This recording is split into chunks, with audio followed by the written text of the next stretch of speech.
Pemirsa Pulau Bali terus menunjukkan daya tariknya bagi pengunjung domestik dan internasional.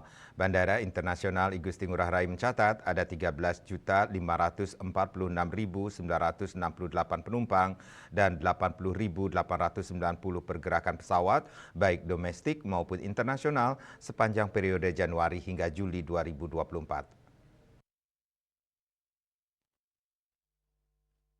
General Manager Bandara Ngurah Rai Handi Heryuditiawan menyampaikan bahwa khusus di bulan Juli terdapat 2.287.949 penumpang dengan 12.688 pergerakan pesawat. Dari jumlah tersebut terdapat pelayanan kepada 1.342.187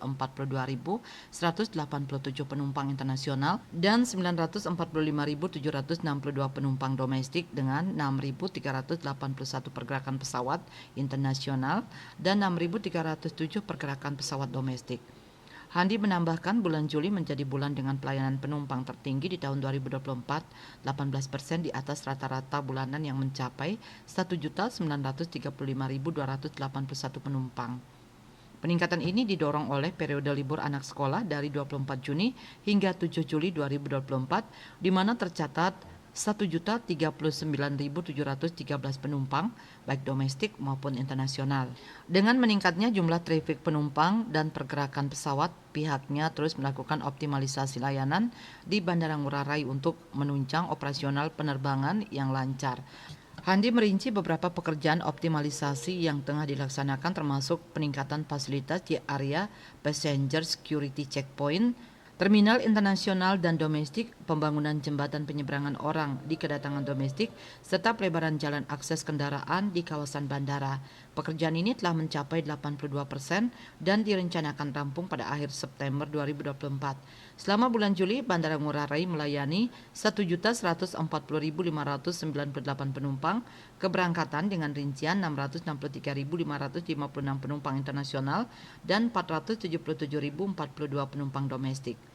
Sebaliknya, jumlah penumpang kedatangan mencapai 1.147.351, terdiri dari 678.631 penumpang internasional dan 468.720 penumpang domestik. Rute internasional dengan jumlah pelayanan tertinggi adalah Singapura dengan 256.468 penumpang, diikuti oleh Kuala Lumpur dengan 193.221 penumpang dan Melbourne dengan 101.341 penumpang. Untuk rute domestik, penerbangan menuju Jakarta mendominasi dengan 457.528 penumpang, diikuti oleh Surabaya dengan 128.884 penumpang dan Labuan Bajo dengan 62.366 penumpang. Data dari Kantor Imigrasi Kelas 1 Khusus TPI Ngurah Rai menunjukkan bahwa Australia menjadi negara dengan jumlah kedatangan WNA tertinggi di bulan Juli, yaitu 159.567 WNA, diikuti oleh Cina dengan 49.250 WNA dan India dengan 45.981 WNA. Di bulan Agustus ini terdapat rencana penambahan rute internasional seperti Denpasar Kota Kinabalu dan Denpasar Phuket yang dioperasikan oleh AirAsia. Pihaknya juga berkoordinasi dengan beberapa maskapai untuk menambah rute penerbangan ke Korea Selatan, termasuk Busan dan Pulau Jeju. Saat ini, Bandara Ngurah Rai melayani 36 rute penerbangan internasional dengan 39 maskapai dan 22 rute penerbangan domestik dengan 11 maskapai. Perwato Bali Post melaporkan.